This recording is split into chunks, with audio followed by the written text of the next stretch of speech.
नमस्कार दोस्तों, आज हम देखने जा रहे हैं डीएनए और सेल डिवीज़न के बारे में। डीएनए को समझने से पहले हमको न्यूक्लियस थोड़ा-सा समझना पड़ेगा। जैसे कि हमने पिछली क्लास में देखा था न्यूक्लियस, सेल के बीच में पाया जाता है न्यूक्लियस। न्यूक्लियस की खोज किसने की थी? Robert brown. न्यूक्लियस की खोज करता है रॉबर्ट ब्राउन 1831 में। न्यूक्लियस के अध्ययन को क्या कहा जाता है? Karyology. Karyology is the study of nucleus. अब देखते हैं, यह है एक सेल। सेल के अंदर में होता है न्यूक्लियस। न्यूक्लियस को हिंदी में बोलते हैं केंद्रक। केंद्रक के अंदर एक धागेनुमा संरचना होता है जिसे बोलते हैं इंग्लिश में थ्रेड लाइक स्ट्रक्चर। यही स्ट्रक्चर क्रोमेटिन जाल कहलाता है, क्रोमेटिन स्पाइडर। और इसी में क्या होता है? क्रोमोसोम अर्थात गुणसूत्र। तो सेल के अंदर न्यूक्लियस, न्यूक्लियस के अंदर धागेनुमा संरचना को ही क्रोमेटिन का जाल कहा जाता है। इसी के अंतर्गत क्या मिलता है आपको? क्रोमोसोम। और क्रोमोसोम में क्या होता है? DNA plus histone protein. और हम आगे देखेंगे कि डीएनए के अंदर होता है जीन्स। ठीक है, तो न्यूक्लियस, न्यूक्लियस सेल, न्यूक्लियस, उसके अंदर क्रोमेटिन जाल, क्रोमेटिन जाल के अंदर क्रोमोसोम गुणसूत्र, और उसके अंदर हमको मिलता है डीएनए और हिस्टोन प्रोटीन। डीएनए किस प्रकार से दिखता है? इस प्रकार से।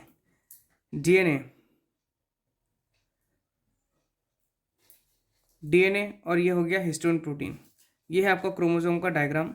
इसके अंतर्गत जो आपको दिख रहा है ये थ्रेड लाइक स्ट्रक्चर, इसमें ये है डीएनए और ये हिस्टोन प्रोटीन। ये क्रोमोसोम है। क्रोमोसोम साइड वाले को बोलते हैं आर्म्स, इसकी भुजा, और बीच वाले को बोलते हैं सेंट्रोमियर। क्रोमोसोम के बीच वाला, जहाँ पे दो आर्म्स के बीच वाला जो सेक्शन होता है उसको बोलते हैं सेंट्रोमियर। क्रोमोसोम शब्द को वाल्डेयर ने दिया था। Term chromosome is derived bye Waldeyer. Chromosome शब्द वाल्डेयर ने दिया था। क्रोमोसोम में कौन सी प्रोटीन पाई जाती है? प्रश्न पूछता है कि क्रोमोसोम में कौन सी प्रोटीन पाई जाती है, तो क्रोमोसोम में हिस्टोन प्रोटीन पाई जाती है। क्रोमोसोम में कौन सी प्रोटीन पाई जाती है? तो हिस्टोन प्रोटीन पाई जाती है। Important question. तो हम देखें कि डीएनए कहाँ मिल रहा है? क्रोमोसोम में। और क्रोमोसोम कहाँ मिल रहा है? न्यूक्लियस में।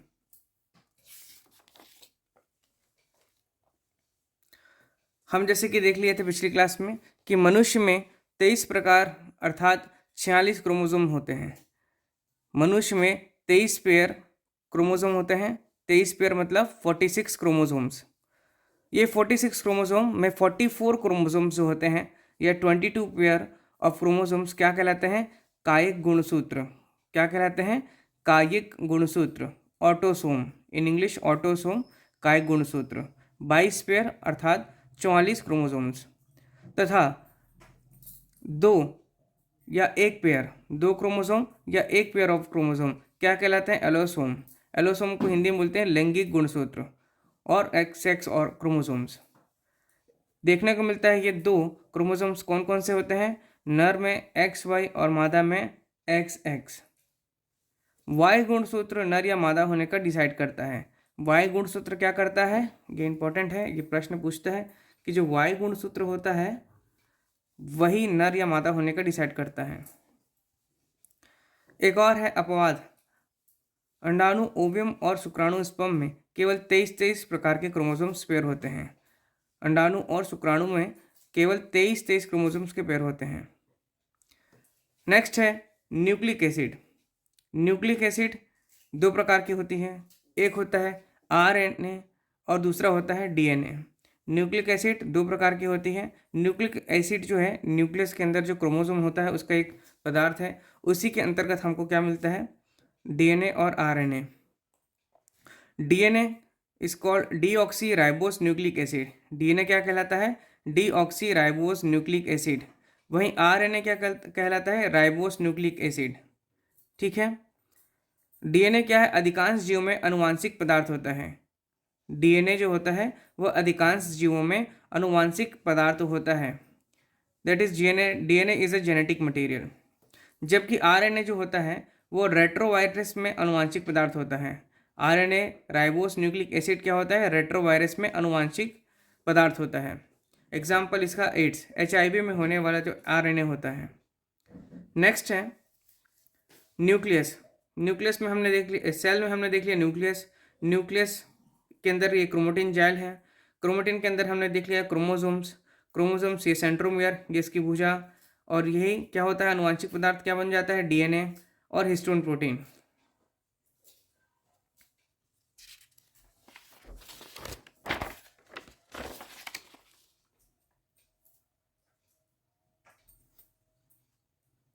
डीएनए की खोजकर्ता कौन है, फ्रेडरिक मिशर।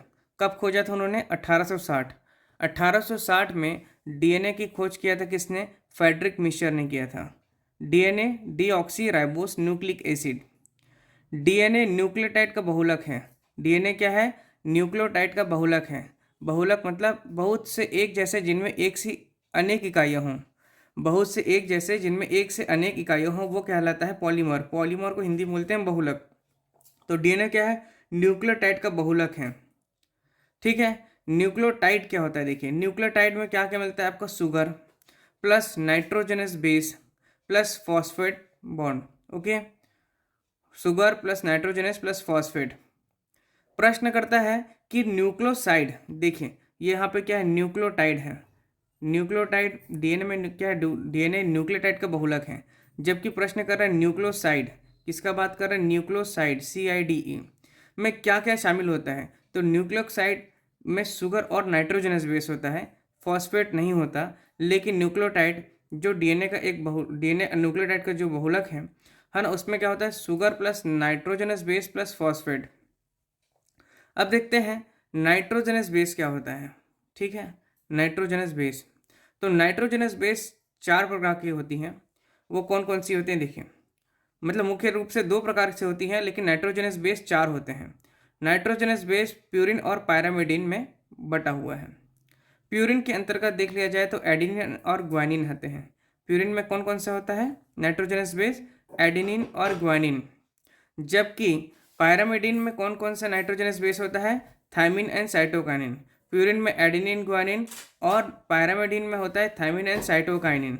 प्यूरिन में होता है एडिनिन और ग्वानिन और पायरामिडिन में थायमिन और साइटोकाइनिन होता है। इसके लिए कोड है याद करने के लिए कि परी, परी कहती है एजी सुनते हो प्यारी को की टीसी ले आओ। परी कहती है कि एजी सुनते हो, परी मतलब हो गया प्यूरी, एजी सुनते हो, एजी एडिनिन और ग्वानिन सुनते हो, प्यारी की टीसी ले आना। प्यारी मतलब प्यारे की टीसी ले आना, तो प्यारी और टीसी ले आना इसका। तो कोड है परी, परी कहती है ए जी सुनते हो प्यारे की टीसी ले आना। यहाँ परी कौन, प्यूरी, प्यूरिन, प्यूरिन को यहाँ पे परी बता रहा है, और ए जी सुनते हो एडिनिन और ग्वानिन को परी के साथ जोड़ के बता रहा है।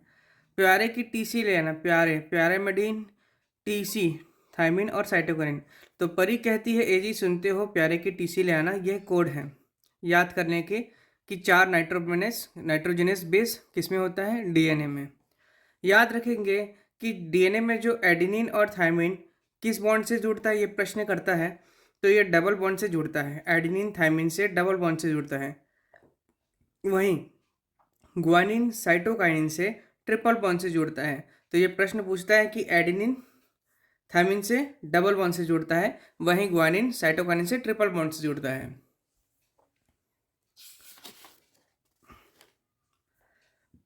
नेक्स्ट है, हम सभी जानते हैं कि डीएनए की खोज किसने की है, फ्रेडरिक मिशर ने। डीएनए की खोज किसने किया था, फ्रेडरिक मिशर ने किया था। किंतु हेलिक्स मॉडल, ये डीएनए का हेलिक्स मॉडल है, ये किसने बताया है, वॉटसन एंड क्रिक ने बताया है। डीएनए की खोज करता है आपके फ्रेडरिक मिशर 1860, लेकिन helix model of DNA was given by Watson and Crick. ये देखिए एडेनिन, ये डीएनए के ट्रेंड्स हैं, एक थ्रेड ये गया है, एक थ्रेड ये गया है। एडेनिन थायमिन से जुड़ा है डबल बॉन्ड के माध्यम से, ग्वानिन साइटोकाइनिन से जुड़ा है ट्रिपल बॉन्ड के माध्यम से, फिर साइटोकाइनिन ग्वानिन से जुड़ा है ट्रिपल बॉन्ड से, और थायमिन जुड़ा है डबल बॉन्ड एडेनिन से। तो इस प्रकार का डीएनए में स्ट्रक्चर दिखाई देता है, हेलिक्स मॉडल ऑफ डीएनए है ये। याद रखेंगे कि नोबेल प्राइज दिया गया था वॉटसन, क्रिक और विलिकन्स को हेलिक्स मॉडल ऑफ डीएनए के लिए। हेलिक्स मॉडल ऑफ डीएनए के लिए नोबेल पुरस्कार दिया गया है वॉटसन, क्रिक और विलिकन्स को। ठीक है, अब देखते हैं डीएनए और आरएनए। हम पता है कि न्यूक्लिक एसिड कितने प्रकार के होते हैं, 2 प्रकार के, एक डीएनए और दूसरा RNA. DNA is deoxy ribose nucleic acid, RNA is ribose nucleic acid. DNA में याद रखेंगे कि नाइट्रोजनस बेस क्या होता है, एडेनिन और थाइमिन। क्या होता है, एडेनिन और थाइमिन और ग्वानिन और साइटोकाइन। लेकिन आरएनए में जो होता है वो कौन सा होता है, एडेनिन रहेगा, ग्वानिन भी रहेगा, साइटोकाइन भी रहेगा, लेकिन यहाँ पे थाइमिन की जगह क्या आ जाएगा, यूरासिल। थाइमिन की जगह कौन सा नाइट्रोजनस बेस आ जाएगा, यूरासिल। किसमें, आरएनए में। तो याद रखेंगे डीएनए से आरएनए में भिन्न आपका नाइट्रोजनस बेस कौन सा है, यूरासिल। ये देखिए एक है व्यक्ति में सेल हो गया, सेल के अंतर्गत ये न्यूक्लियस हो गया, न्यूक्लियस में क्या, chromosome, this is the centromere section of chromosome. और ये हो गया DNA, DNA plus histone protein. DNA के अंदर या डीएनए के सेगमेंट क्या होता है, जीन्स। जीन्स ही क्या करता है, किसी भी विशिष्ट लक्षण, किसी भी विशिष्ट ट्रेट्स, लक्षण को इंग्लिश में बोलते हैं ट्रेट्स के, को जीन बतलाता है। साथ ही साथ वंशागति भी कौन निर्धारित करता है, जीन्स करता है। और एक चीज, सेल, बहुत सारे सेल मिलकर के क्या बनते हैं, एक टिश्यू, और बहुत सारे टिश्यू मिलकर के क्या बनते हैं, organ. Blood is the connecting tissue. Okay, organ, बहुत सारे ऑर्गन मिलकर के क्या बन गया, ऑर्गन सिस्टम, और ऑर्गन सिस्टम मिलकर क्या बना, ऑर्गेनिज्म, एक जीव।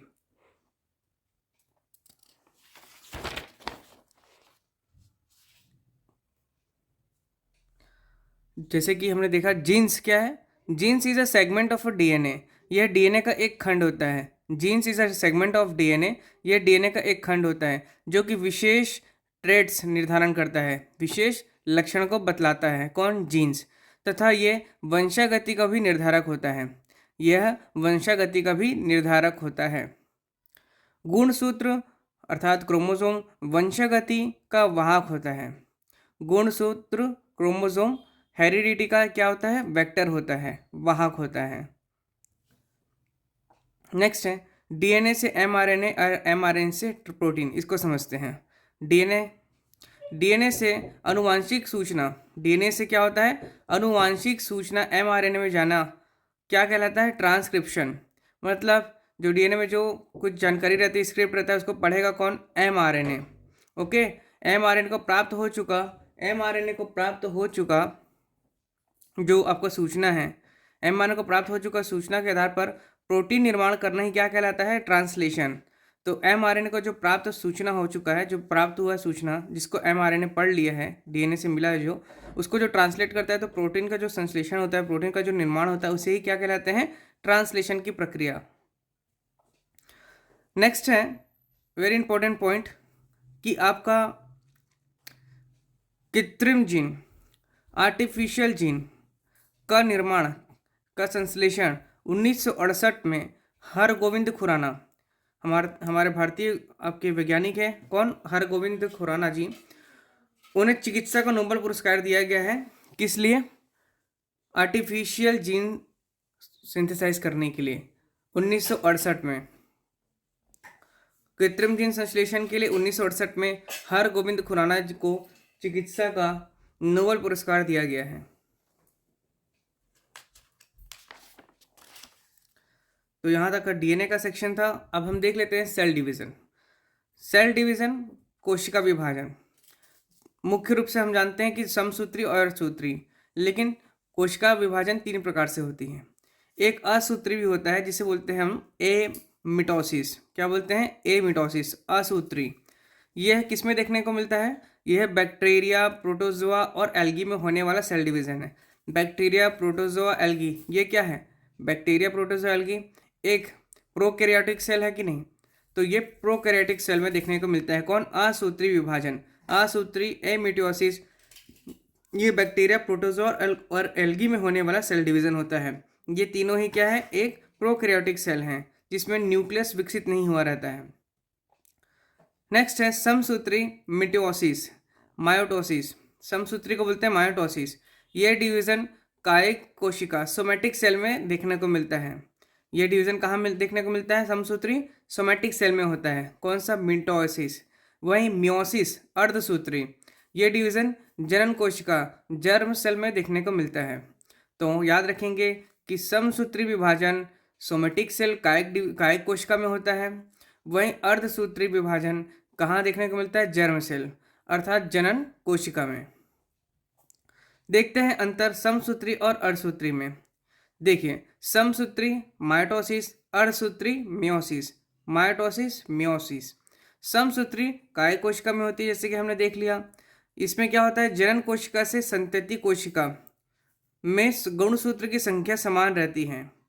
क्या? जनन कोशिका से संतति कोशिका में गुणसूत्र की संख्या समान रहेगी, इसका नाम ही समसूत्री है अर्थात समान सूत्र रहेंगे। ठीक है, जैसे जनन कोशिका हो गया। जनक कोशिका के हम देख लेते हैं। जनक कोशिका से संतति कोशिका में गुणसूत्रों की संख्या समान रहेगी, इसका नाम ही समसूत्री है अर्थात समान सूत्री। जनक कोशिका में मान लीजिए 46 क्रोमोसोम है, 46 डिवाइड होकर 92 में बन गया, मतलब 2 पेयर, मतलब मेल फीमेल में जा करके, है ना। तो ये 92 बना। संतति कोशिका में भी ये 46 ही रहेगा, और फिर आपकी संतति मतलब हो गया बर्थ सेल, 46 हो गया। वहीं अर्धसूत्री में देखने को मिलता है मियोसिस। अर्धसूत्री मतलब मियोसिस, ये जनन कोशिका जर्म सेल में होती है। ये किस में होती है? जनन कोशिका। अब अर्धसूत्री में मियोसिस, अर्धसूत्री मतलब मियोसिस डिवीजन, ये जनन कोशिका जर्म सेल में होती है। जर्म सेल अर्थात अंडाणु और शुक्राणु। ठीक है, यहाँ संतति कोशिका डॉटर सेल में गुणसूत्रों की संख्या आधी हो जाती है। यहाँ डॉटर सेल संतति कोशिका अर्थात डॉटर सेल में गुणसूत्रों की संख्या कितनी हो जाती है? आधी है। देखिए 46 एक व्यक्ति में मल्टीप्लाई होकर के कितना हो गया? 292। डॉटर सेल में आधा हो जाएगा, ये 46 का आधा 23 23 23 23 92 क्रोमोसोम्स आपको इसमें देखने को मिलता है डॉटर सेल्स में, 23 के पेयर्स में। माइटोसिस समसूत्री विभाजन में एक जनक कोशिका से 2 संतति कोशिका बनती है। हमने जैसे देखा माइटोसिस से कितना बना? 2 बना, 46 × 2 92, और इसमें से कितना निकला? 46, और इधर भी 46। जबकि इधर देख लिया हमने, जबकि मियोसिस अर्धसूत्री से जनक कोशिका से 4 संतति कोशिका, 4 डॉटर सेल बनती हैं। 46 × 2 = 92, और ये आपको निकल के आ गया 23 कितने डॉटर सेल? 4 डॉटर सेल बन रहे हैं, 23 क्रोमोसोम। सभी में कितने क्रोमोसोम्स हैं? 23। तो इस प्रकार का सेल डिवीज़न देखने को मिलता है ह्यूमन बींग में। और आपका देख सकते हैं कि एमेटियोसिस किस में होता है? बैक्टीरिया, प्रोटोजोआ और एल्गी वगैरह में, जो कि एक प्रोकैरियोटिक है। प्रोकैरियोटिक सेल मतलब कि जिसमें न्यूक्लियस डेवलप नहीं होता है, अविकसित कोशिका बोल सकते हैं जिसे। और यूकैरियोटिक मतलब होता है जो हमारे ह्यूमन बींग वगैरह में देखने को मिलती है, जिसमें न्यूक्लियस पाया जाता है। तो आशा करता हूँ आपको वीडियो पसंद आया होगा। अगला वीडियो हम देखेंगे डाइजेशन से संबंधित। चैनल को सब्सक्राइब करिए। धन्यवाद।